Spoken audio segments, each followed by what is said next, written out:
Welcome to the hottest grappling show in Arizona. The Valley is home to an amazing grappling community. Join us as we roll through the top jiu-jitsu schools in the state. Our goal? To highlight incredible instructors, their academies, and their amazing journeys through life and jiu-jitsu. It's not the destination, it's the journey that counts. Welcome to Rollin Through the Valley.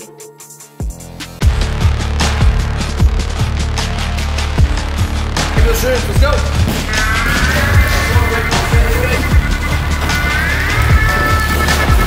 Maybe.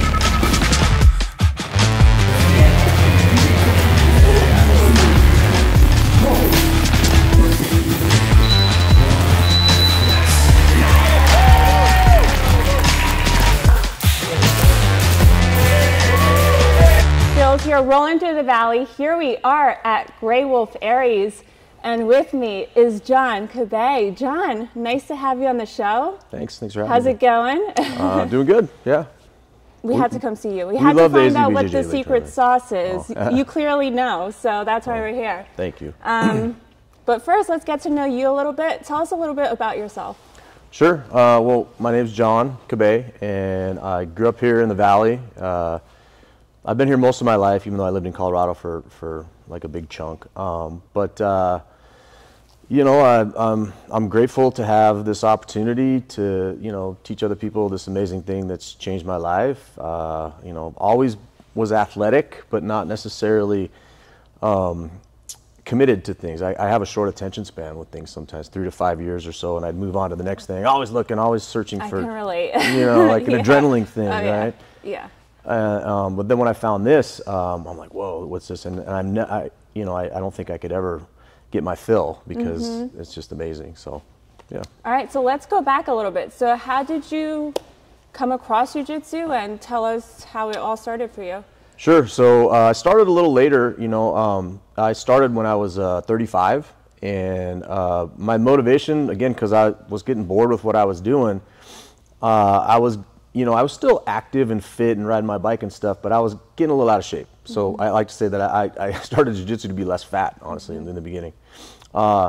And I just fell in love with it right away. You know, it's a mind, body, physical, you know, spiritual. It's just checks a lot of boxes, and I've been doing it ever since, pretty much nonstop. So you started in your 30s, so that's a big deal. Yeah. Because I'm in my 30s, and I'm like, oh my God, I'm never going to make it to black belt. I'm getting older, so that's so cool that you started later, and you know, now here you are teaching. So that's pretty awesome. When did you open up the school?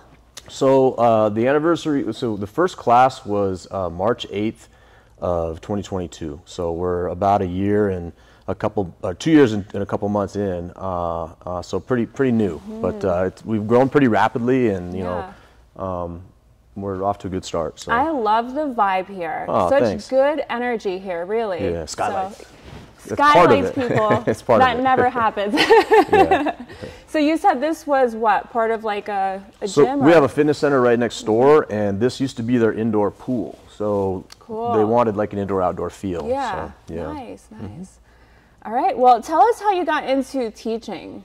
Is that something you always thought about, or kind of like?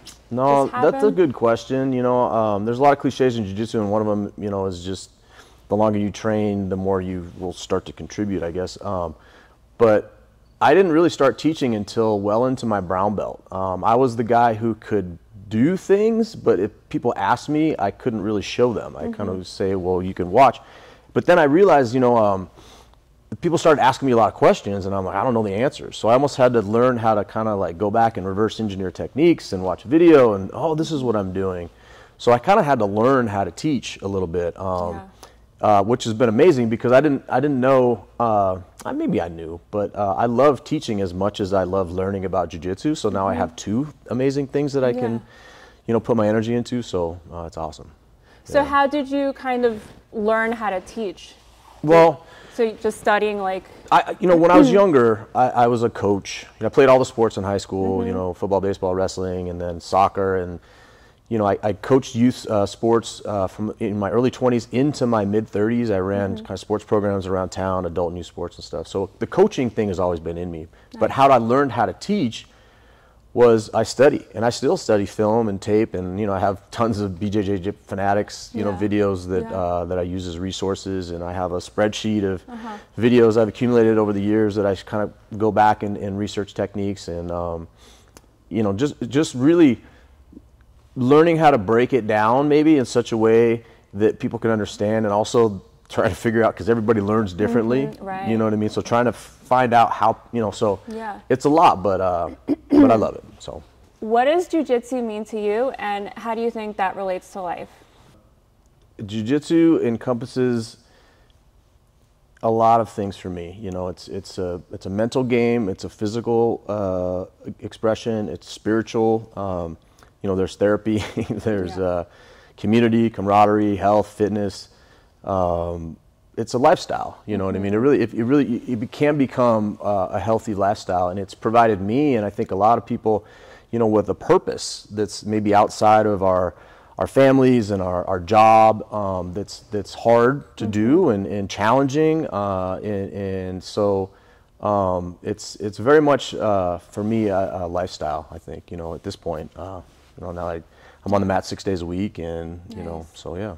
And you still train as well, right? I do, yeah. I'm training tonight with my instructor, Paul Nava, at his academy. I go over there a couple times a month at least, and since I'm trying to maybe compete at the end of the month, I go over there. I was going to ask, so you're still competing too? That's I do. Pretty awesome. Yeah, I'm not done competing yet, so. Nice. I'm only 50. I mean, that's I got like half my life left, maybe. Hey, that's super young. And your skin is flawless, by the way, I have to say. Well, I would say clean living, but that's only been the last several years. So. So tell us a little bit about your competition experience and background. I see that fight to win belt. That's pretty awesome. Yeah, that was a fun one. I started competing kind of early, maybe a couple years after I started training. I had never had any intention of doing it. I was worried about getting hurt and stuff. But I started competing at white belt, and I didn't do great like a lot of people. I think I won my first match, but then I lost my next 4 or something like that. And I was competing in Seth Daniels tournaments in Colorado, the Fight to Win, before he had started Fight to Win Pro. Cool. So I kind of knew him a little bit. Those tournaments are fantastic, by the way, and they're still going on. So I did a lot of competitions. I did a little traveling for IBJJF. I think I did like a Dallas Open and maybe another one somewhere, but a lot of local stuff. And then I moved from Colorado back to Arizona, which is where I'm from, and then I started competing here for Paul Nava as a purple belt. And I think the first tournament I did was the Arizona State Championships. A funny story real quick. Yeah. Paul's my coach. I love him to death. And when I first started training with him, he's like, "Okay, we got to get you down to medium heavy." Yeah. And I was like, "Oh man, I used to compete medium heavy, but I'm getting older. It's hard to get down there." Right. And I didn't do it. I didn't make medium heavy, and I went out there and I did my heavyweight division, but I double golded at purple. Cool. So Paul was like, he's never messed with me ever since. He's like, "Okay, you can kind of do your thing." So it's been cool. Nice. Yeah. What are your thoughts on competition? Do you think it's for everyone? It doesn't have to be for everyone. I have a really good friend who's a black belt who's never competed, and he's amazing. So, but I think it helps. It helped me. It's something that takes you outside your comfort zone a little bit. And the intensity of it, and the pressures leading up to it, and the preparation, and all the the stuff that encompasses the competition.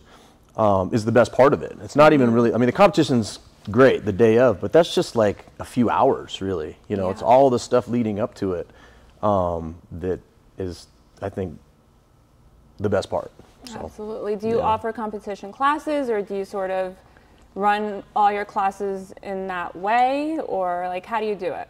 So we have, because I'm newer, we have a lot of introductory classes, like fundamentals classes, but the evening classes we call mixed levels, because we don't want to call it advanced, because we don't want to scare people away. But that's where we get deeper into the techniques. But then as we're leading up to competitions, a couple weeks out, we usually do at least 2 comp classes a week in the evenings, and it's just more upbeat, more intense, more live rolling, a lot of situational, positional stuff, just to kind of mimic the intensity of an actual competition. Because it's like if you can mimic those struggles in the gym, so that you've grinded through, your conditioning is where it needs to be, you've felt the pressure, you felt the intensity, the day of hopefully is a little bit easier because you push yourself in the academy. So Okay, so let's say you have a new student, a white belt, they're going to compete for the first time.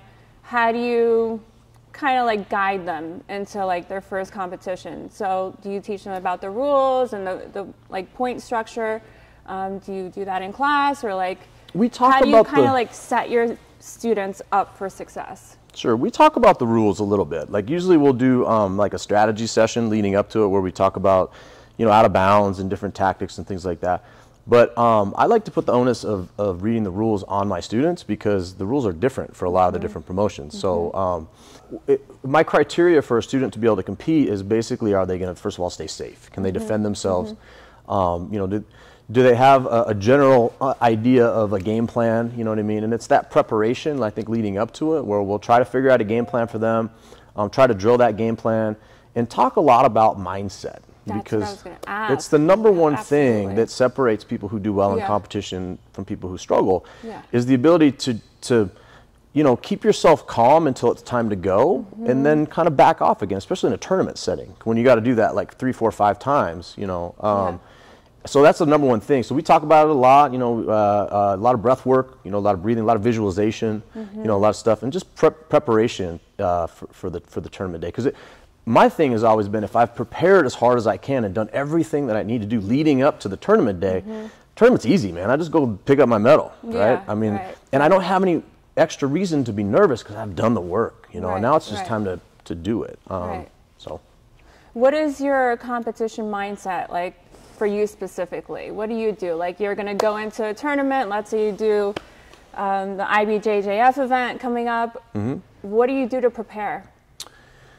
Well, you know, I ramp up my training in terms of the intensity. You know, I do some drilling with certain students, and then I do a lot of live rolling. You know, at this point, that's what I need. But when I say a lot, you know, I'm 50, so I can't just roll as hard as I want every single day. I have to, you know, kind of do, you know, some hard rounds and maybe some fluid rounds. But for me, again, it's mostly, it's mindset, man. I gotta get my mind in the right place to where when I go out there, I can kind of tune everything else out and just be in that moment. And it's just, you know, it's a grounding, it's a mindfulness, and that's the most important thing for me. And I think a lot of people in competition is if you can get your mind right, everything else kind of falls into place. So lots of what, yoga, meditation, cold plunging. I don't do cold plunging yet. I hate cold plunging, but I should do it more. Everyone hates cold plunging. It's the worst ever. But I do a lot of meditation. I ride my bike a lot. You know, I used to, you know, race mountain bikes and road bikes and stuff, but now it's just a cruiser. But you know, I get a lot of, it's just healthy practices, man. I put my feet in the grass. I go get some sunshine every day. I try to drink good, healthy water. You know, I try to eat good food. That lifestyle, again, that you know, I have a purpose now that gives me reason to make those healthy decisions when I'm not here off in training. And it just adds value to not just to my jiu-jitsu, but everything in my life. So, you know. What about the little ones? How do you kind of like coach them into going into their first tournament? Well, we talk about how, so obviously everybody wants to win. Like we train, we have a game plan, we want to go out there, we want to win and do our best, right? But the growth comes from the experience, not the outcome, right? So we try to tell the adults that, we try to tell the kids that. You know, it's hard sometimes, the kids, they get a little upset when, you know, afterwards, but you know, really, if you go out there and you win all the time, are you really learning? I don't know, man. You know, you don't really discover the holes in your game, especially in the beginning, when you lose, right? And then you go, oh, well, now I got to fix that. I can come back to the gym and ask questions and figure that stuff out. So it's, again, it's not the outcome that we're looking for. It's what we gain from all the experience of the competition, whether we win or lose. Tell us about your first competition experience. Well, you said you won your first match. So my first competition, I won my first match, and I think there was only like, I don't know, 5 guys in my division. So I was in the finals after my first match. But when I started jiu-jitsu, I started to be less fat, right? So I was about 265 pounds when I started. I think by the time I competed, it was about 2 years afterwards. I was maybe like 240 in this ultra heavy, right? So the guy that I'm going against in the finals was a huge guy. He's like 300 plus pounds, right? So I grip up with him, and I just stood there for 4.5 minutes with him. Oh my God. Like, That's the worst. grips burned out, everything, like couldn't, everything. Yeah. And my coach, who got me started at the time, he's like, pull guard, pull guard. I was going to say, pull guard, yeah. So, and like 30 seconds left, I pulled guard, and I'm not really, like at that point, I don't know a whole lot about it. Yeah. But I was able to keep him off, and then with like 5 seconds left, he passed my guard and scored 3 points. Well, then again, you don't want to pull guard on like a bigger, an ultra heavyweight guy. Yeah. But we had stood up for 4.5 minutes, so he's like, let's just do something else, and whatever. Right. You live and you learn. Live and you learn, yeah. And then, but now I'm widely known as somebody who plays a pretty good guard game, partially because of that experience. I was like, oh man, I don't want to get my guard passed on. I've been working on it for a long time, and for an old guy, I have a pretty decent guard. So. Okay, so let's talk about that. What's like your style? So you like guard, you like what? I like to play open guard. Yeah. I play a lot of like spider lasso. Let's transition from different things. De la Hiva, butterfly, all these different things that are available, just based on like common principles. Framing, distance management, not letting anybody grab your head. Certain things. But yeah, so I kind of play this like kind of fluid open guard game that's a little bit reactionary, but I can also force the action to kind of set things up a little bit. So. Do you think you kind of adopted your instructor's style in a way, or is it like one of them? Yeah. So when I was maybe almost 3 years into it, I was still a white belt because I hadn't really found an academy. I was just training with a bunch of guys, and one of my buddies, John Cordera, shout out to John Cordera, who's he's a black belt now. He was a purple belt under Gustavo at that point, and he's living in Colorado, and he was a littler guy, and he's like, man, just you gotta stop playing top all the time, bro. Like you're already, like I wrestled in high school. It's like you're already good on top. Like you're 240 pounds. You're bigger than everybody else. Like you want to get good at jiu-jitsu, do something you suck at. And I was like, okay. So he's like, you're gonna pull guard in every round for the next 6 months, and I did. Yeah. And it sucked. I got passed and smashed and a gi burn and bruises everywhere. But at the end of that 6 months, I had like a basic understanding of what I'm supposed to do, and I've been using a lot of that stuff that I learned in that first time period, just kind of honing it since then. So I play a lot of guard, and I wish I could be the one on top, because like that's the more dominant position in a real fight, right? 100%, yeah. So like Chris that's Hoyter, a good problem to have. The Chris Hoyter 3 rules, I'm gonna mess them up, but it's like be the guy on top. Yeah. Don't fall into the seductive nature of the guard, something like that. Rule number 3, see rule number 1, right? I always want to be on top. Yeah. But if one of the things that's cool about jiu-jitsu is if you get good at escaping bad positions, nobody in the world can ever hold you down. Right. And that's a very empowering feeling for anybody, especially women or kids. Yeah. You get somebody grabs you and holds you on the ground, you know what to do and get up, or maybe be dangerous from that position enough to create an opening to get up or something. So. Yes. But the idea is always to get on top. What is one of the biggest lessons competition or competing in general has taught you? Just to kind of be able to, I guess, face adversity and really train and plan for something that, is very challenging and, just, it teaches perseverance, man. In order to learn jiu-jitsu or to compete in jiu-jitsu, you basically have to learn how to lose over and over and over and over and over again without like quitting. And that's such a good lesson for anything we do in life, because most people aren't just good at things right away, or those people that are, and they try jiu-jitsu, it's like, wait a minute, this is different, right? But that's what's cool about it.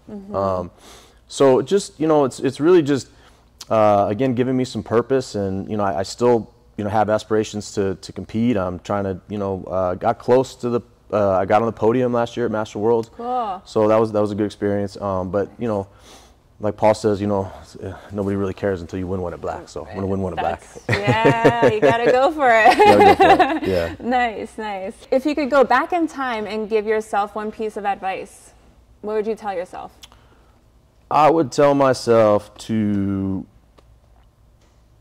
try to focus on doing the things off the mat that are going to allow me to do jiu-jitsu as long as possible. Like, I think the sooner, like once I realized I fell in love with jiu-jitsu, and then instead of like lifting heavy weights and doing outside, type activities, everything revolved around doing more jiu-jitsu. And now, like, all my fitness routines, everything is just like rehab or prehab for this. And so I think people get ahead of that early on. You know, the sooner you do that, the better your experience is going to be. And just slow down. I mean, you know, understand that it is a lifestyle, and this is something that we try to do, you know, ideally for the rest of our lives. And it's not a race. You know, it's a marathon, not a sprint. Everybody else says that, but it is. You know, Absolutely. And you can't go back. So what's the rush? You know. Like, that's one of the coolest parts about jiu-jitsu is, like, you're a freshman in high school, and then, you know, all of a sudden you're a senior, boom, you get your blue belt, and then you're a freshman again, right? Yeah. You can't go backwards. So it's like, oh, I'm a purple belt, brown belt. Yeah. Well, guess what? It's harder and harder and harder, especially if you compete. So just take your time, you know, and enjoy it, you know, and remember, like, if you get nervous, especially competing or things like that, that's one of the things I tell my students is just try to remember why you're here in the first place. You know, you love jiu-jitsu. You know, it's an amazing activity, and if you can maybe tap into that, maybe not be so nervous anymore. Just okay, this is, you know. Right. So. Right. Just wrapping up here. Tell me a little bit about the name Greywolf. Where does that come from? Okay. I can see like the grays and the wolf. Yeah, I mean, well, it should be white wolf eventually. Is where we're going. But so my instructor, this is kind of a cool story.